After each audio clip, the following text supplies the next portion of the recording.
So I'll have Rachel and Asha answer this for me. Where are the gaps in our field and what would it take to fix them? Some of the big gaps, right, when we talk about resumes, even getting into some of these positions, one of the biggest things that I found is looking at, say, the USA job cycle or federal resumes. And those are things that, unless you know how to break into these areas, into these subjects, you're never going to break in unless you have that mentor or have somebody who knows how the system works to pull you in. And because of that, we are losing a lot of talent and a lot of innovation and all of these amazing perspectives to just this vicious cycle of sameness. And we see right now with Undersecretary Jenkins and Ambassador Abrecombie-Winstanley, we see what their trailblazing has brought.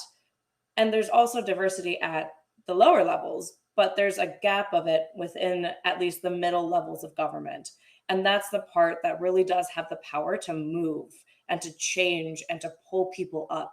And so those gaps need to be filled or need to be addressed by actually looking at equity and looking and understanding and having those people understand that there is an inequitable balance or imbalance. And so those are some of the gaps, is just us breaking into that system and getting to where we need to be able to pull others up. Thank you, Rachel. I agree on everything she said. I'd just like to piggyback one point. Rachel and I are almost in the same sector where when you think about military officers or defense, there's a huge gap there.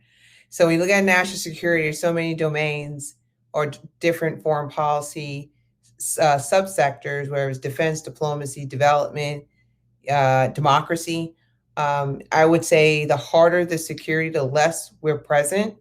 What you have seen over the years is more women of color, especially Black women, have gone to the development piece.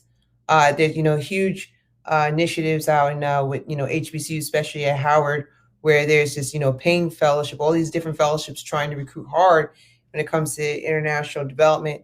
But you see the numbers start to drop the harder the security is. Like at the ROTC programs, you don't really see many of us.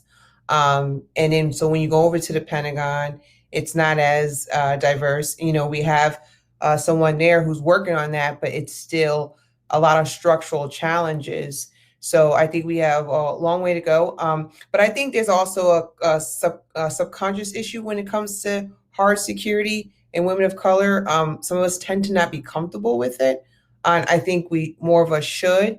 And you'll be surprised how much we can, understand and be able to provide policy recommendations. So at the end, I want to see all women of color involved in all domains of national security, not just a couple. And we're seeing that. And as we when we continue to project that, our colleagues outside the women of color domain will feel that that's where we want to go. Oh, you want to go to development? Well, I'm just going to route you to the development. It's like, no, I never said that. Well, most of your people are over there. So we have to make sure that as we're recruiting, we're getting everybody recruited across the different sectors of national security.